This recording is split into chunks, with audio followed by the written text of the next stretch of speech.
জয় ভৈরব বাবা, জয় মা কালী, জয় শ্রীশ্যাম। আমি অ্যাস্ট্রো সায়ন ওরফে সায়ন্তন সেন চলে এসেছি 17ই জুলাইয়ের অ্যাঞ্জেল গাইডেন্স নিয়ে। দেখে নেব অ্যাঞ্জেলসরা কি বলছে। কমিউনিকেশন ইজ দ্য কি, কমিউনিকেশন ইজ দ্য কি। কালকে 8 আর 5, 8 মানে হচ্ছে স্ট্রাগল, গ্রোথ, কিন্তু আফটার লট অফ স্ট্রাগল। সুতরাং কার্মিক ব্যাপারটা কালকে কিন্তু মাথায় রাখবেন।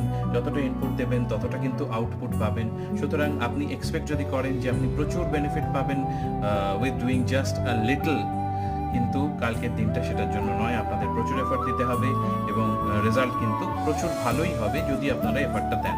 আর সেকেন্ড কথা হচ্ছে, যেহেতু 5, সেই জন্য বিজনেসের জন্য খুব ভালো, বিজনেস অ্যাকুইপমেন্ট খুব ভালো হবে, অ্যানালিটিক্যাল স্কিলস ইমপ্রুভ করবে এবং কমিউনিকেশনের ক্ষেত্রে যেটা বলছি, বিজনেসের জন্য কমিউনিকেশনটা বাড়াতে হবে, নেটওয়ার্কিং বাড়াতে হবে এবং পার্সোনাল রিলেশনশিপে যদি কমিউনিকেশনের ইস্যু থাকে সেটা কিন্তু ক্লিয়ার